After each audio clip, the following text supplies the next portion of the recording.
Hello and welcome to Tourism Talk. Today we are going to be talking about globalization in the hospitality industry.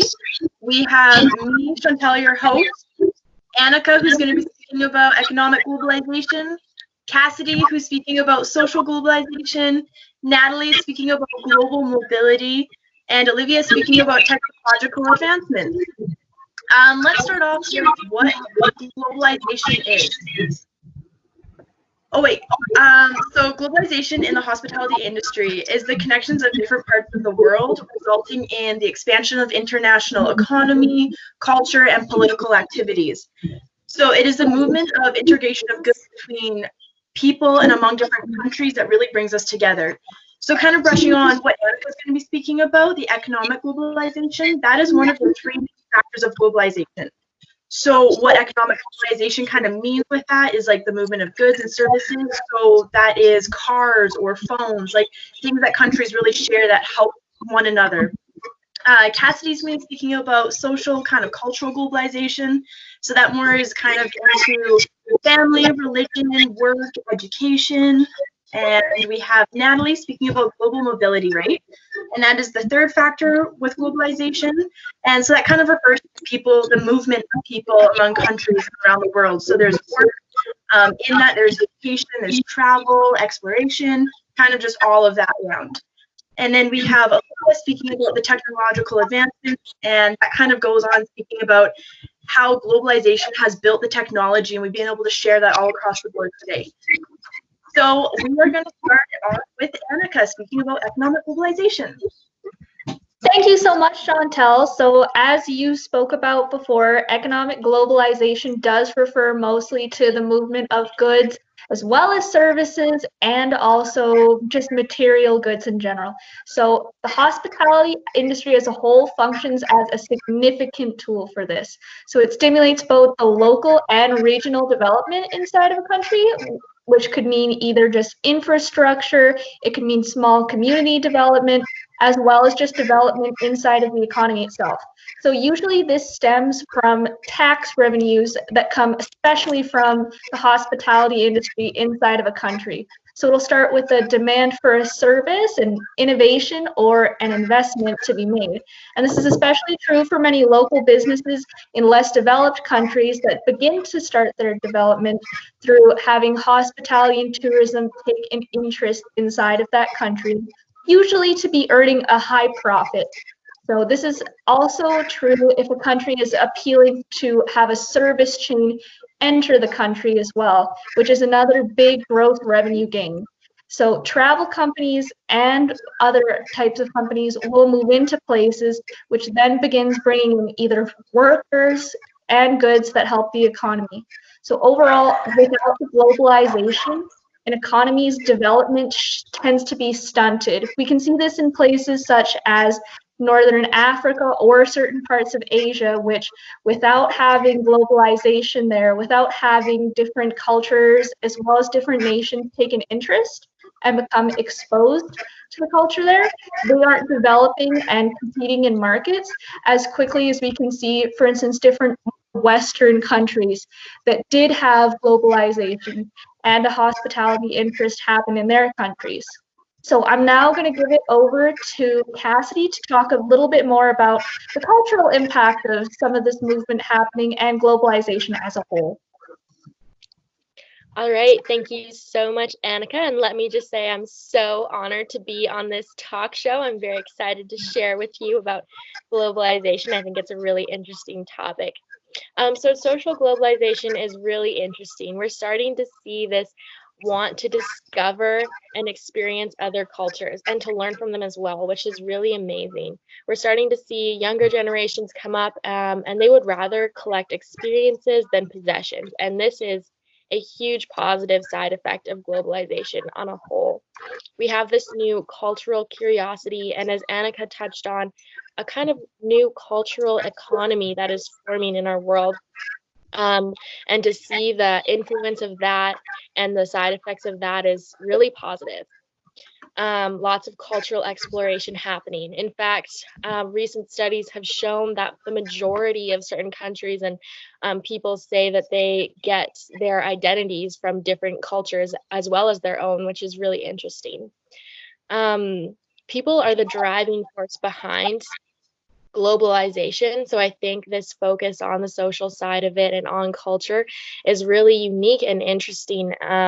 There's actually an increase in people living and working overseas, which means there's more interactions with global cultures, whether it's your friends or your family living overseas or you yourself. You're getting all these experiences through people and through these connections. This can help us learn and grow in so many ways, not only personal, but just on a world level as well, which is very interesting.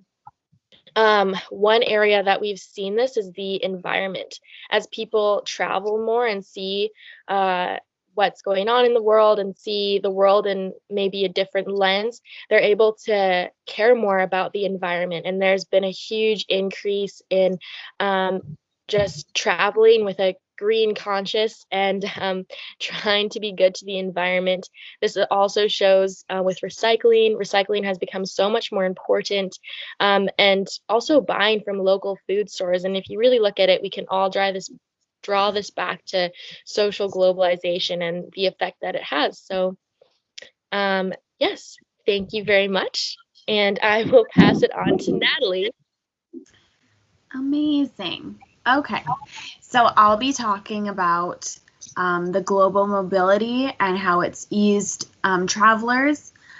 So when you first started traveling way back when, you only had a car or a train, so you weren't able to travel as far as you could now. So it was a very special experience for travelers. It was a very rare experience. You were usually dressed up for the flight, and just the chance to be seen wearing comfortable stuff is more of a recent trend, although they still keep it as a thing when you have a special accommodation from someone that does work for an airline, like a buddy pass. You are still expected to dress nicely, and some people still do dress very nicely, and I find you do get more accommodations when you are dressed nicely on an airport, like on an airline. Before planes, all they had were cars and trains, so it really did prohibit travel to far places. Over time, travel has become easier and more accessible for people because you can book a flight right off your handheld device. So this has made it very easy to book a flight and just fly off to anywhere. And also, the costs have become a lot more reasonable, so it's very easy to access. Calgary has started to advance in great ways as they just opened their new terminal, and it's added 25 new aircrafts, making themselves an international hub. So they are like Vancouver or Toronto. So it's made Calgarians and Albertans way more, it's made it way more easy to travel for us. They also brought in the big planes that can travel longer with more passengers, so it's more efficient. This also applies to like cruises. So when you're on a cruise ship, you're able to travel to all these places while still having the luxury from the cruise, as well as ferries, cars, trains, anything really is now a easier way to travel. And that's all. I'll pass it on to Olivia, who will talk more on it now. Okay, hi, I'm Olivia, and I'll be talking about the technological advances within the tourism within the hospitality industry. So hospitality organizations must keep up to date with all advances in technology if they want to attract the most customers. Hotels, tourist attractions, and restaurants are constantly looking for ways to improve their services and products. The establishments that stay up to date with technological advances maintain or gain an edge on their competition. With all the technological advances made worldwide in the last decade, it only makes sense that hotels would have to be up to date with their technology to cater to the present customers' needs and wants and lifestyle. An example of this is the new trending idea of recognition technology. Recognition technology is the use of a fingerprint or face being recognized to access software or information. Recognition technology has recently been installed in software like cell phones and computers, but the hotel industry talks about using recognition technology as a way to check into the hotel room instead of having to use a key. This is one of many examples on how the hospitality industries recognize the advancements in technology being made worldwide and how they plan on changing the structure of their establishments to meet the needs and standards of their diverse group of customers. And I will pass it over to Dean. So finishing off here, we are going to be looking at kind of just No. The conclusion of what Annika, Cassidy, Natalie, and Olivia all had spoken about was how, as a globe and as a world, we have been learning from one another, and we've been increasing services and products because of the global competition that we see.